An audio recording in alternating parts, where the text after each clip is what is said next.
Assalamualaikum warahmatullahi wabarakatuh. Bismillahirrahmanirrahim. Alhamdulillahirabbil alamin.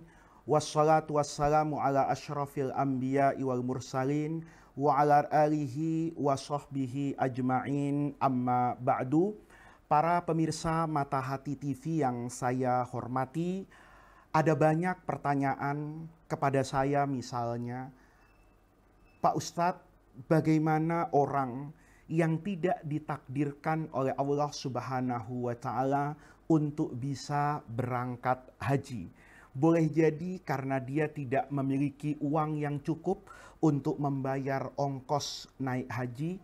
Boleh jadi dia punya uang, tetapi kesempatan itu tidak datang kepadanya karena masa tunggu yang cukup panjang. Kemudian dia diberi penghormatan oleh Allah, ajalnya datang sebelum dia mampu pergi ke Mekah sana. Bagaimana status orang tadi? Ini ada banyak orang yang suka meributkan sesuatu seolah-olah kebaikan dan pintu atau kunci masuk surga itu berada pada satu bentuk ibadah. Karena al-hajjul mabrur itu balasannya adalah surga, maka orang selalu mengatakan, saya ingin meraih surga dengan ibadah haji misalnya. Padahal Allah yang Maha Rahman, Maha Rahim itu memberi kepada kita semua begitu banyak jalan dari ibadah-ibadah yang bisa kita lakukan untuk meraih ridho Allah Subhanahu wa Ta'ala, sekalipun tidak dalam bentuk ibadah ritual tertentu seperti berangkat haji. Oleh karena itu, para pemirsa sekalian, dulu guru saya itu pernah bertutur, man lam yastati'il wuqufa bi arafata falyaqif inda hududillahi alladhi arafahu. Ini indah sekali.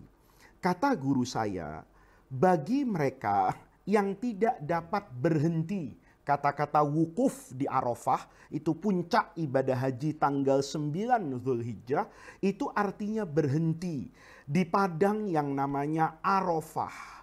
Maka kata guru saya, kalau kamu tidak ditakdirkan oleh Allah untuk berwukuf di Arafah, maka falyakif, hendaknya kamu dimanapun berada, berhenti.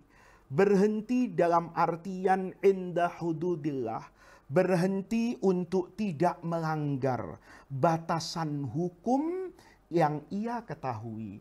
Kalau saya tahu misalnya minuman A ini hukumnya haram, makanan B ini hukumnya haram, maka ketika saya punya kesempatan untuk memakan B, saya punya kesempatan untuk meminum A, saya tahu bahwa ini adalah harta bukan milik saya, walaupun saya punya kesempatan untuk menguasai harta tersebut, maka saya akan berhenti. Saya katakan kepada jiwa saya bisikkan kepada hati saya, tidak mungkin tangan saya akan mengambil harta itu, karena harta itu bukan milik saya.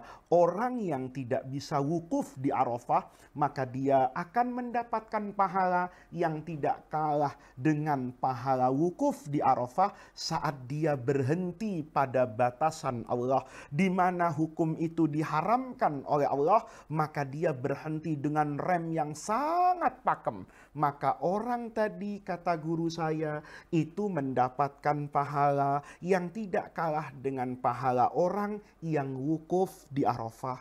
Kata beliau, waman lam yastati'il mabita bimusdalifata, orang yang tidak bisa mabit, bersemayam di Musdalifah.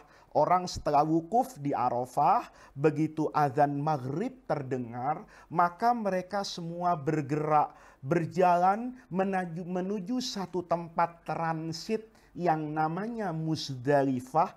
Disunnahkan untuk dia tidur, ya, mabit di Musdalifah. Dia disuruh tidur sampai malam, nanti lewat separuh malam dia bergerak menuju Mina. Maka kata guru saya, kalau ada orang yang tidak bisa mabit bersemayam di Musdalifah, bermalam di Musdalifah, falyabit azmuhu, maka hendaknya yang dia menyemayamkan, meneguhkan, memalam dari malam. Kalau besok pagi mau bangun tidur melakukan amal soleh, maka dia bermalam. Sebelum sampai keesokan pagi, dia malamkan niatnya di dalam hati untuk taat kepada Allah, untuk ridho dengan apa yang menjadi takdirnya, untuk menerima dengan lapang dada apa yang Allah berikan kepadanya esok pagi. Ini juga orang yang melakukan hal tersebut tidak kalah pahalanya dengan mereka yang mabit di Musdalifah ketika dia mabit semalaman di rumahnya, mengikat keinginan yang kuat untuk komitmen kepada hukum Allah, untuk tunduk kepada takdir Allah, untuk ridho dengan apa yang akan Allah berikan menjadi rezekinya esok pagi, maka dia juga mendapatkan pahala yang tidak kalah dengan pahala mabit di Musdalifah. Guru saya kemudian meneruskan, kata beliau, waman lam yaqdir ala nahri hadihi bimuna. Kalau ada orang yang tidak mampu untuk menyembelih hewan kurbannya di Mina, orang kita sering sebut Mina, orang Arab sering sebut itu Muna. Muna itu adalah impian, adalah harapan. Kalau orang tadi tidak bisa menyembelih hewan kurbannya di Mina, kayak orang yang melakukan ibadah haji secara tamattu, maka dia nanti diperintahkan untuk menyembelih seekor kambing di Mina. Kalau kita tidak bisa menyembelih hewan kurban itu di sana, maka faliyadbah, kata guru saya, hendaknya dia menyembelih hawahu, hawa nafsunya, huna di sini, di rumahnya, di tanah airnya, liyablugha bihil muna, supaya nanti dia akan mendapatkan al-muna, cita-citanya, kebahagiaan hidup di dunia dan akhirat, dengan syarat dia telah mengorbankan semua hawa nafsunya untuk tunduk kepada aturan Allah Subhanahu wa ta'ala. Maka kemudian disambung lagi ini, waman lam yastati'il wusula lil baiti li'annahu minhu ba'id falyaqsid rabbal baiti fa innahu aqrabu ilaihi min hablil warid. Kalau ada orang yang tidak bisa sampai ke Baitullah, dia tidak punya ongkos, dia tidak punya uang, dia tidak punya kesempatan untuk pergi ke Baitullah, ke rumah Allah, bukan berarti dia tidak bisa mendapatkan ridho Allah dengan ibadah haji atau umroh. Dia bisa falyaqsid rabbal bait, maka hendaknya dia selalu bertawajuh, selalu melihat kepada Allah yang maha dekat dari dirinya.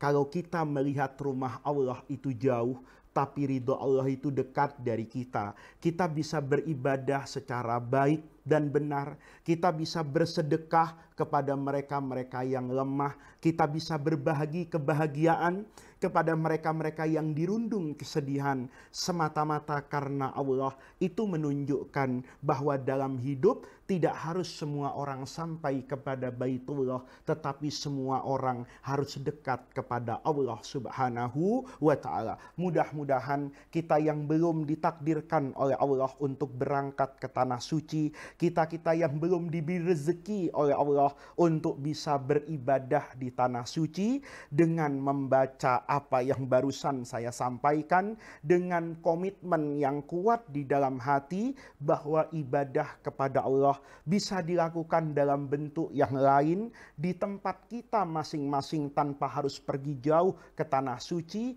Itu semua mudah-mudahan menjadi tawassul dan wasilah kita untuk mendapatkan ridho Allah Subhanahu wa ta'ala. Rabbana atina min ladunka rahmah wa hayyi lana min amrina rasyada. Allahumma la tahrimna khaira ma indaka li syarri ma indana. Kurang lebihnya saya mohon maaf. Assalamualaikum warahmatullahi wabarakatuh.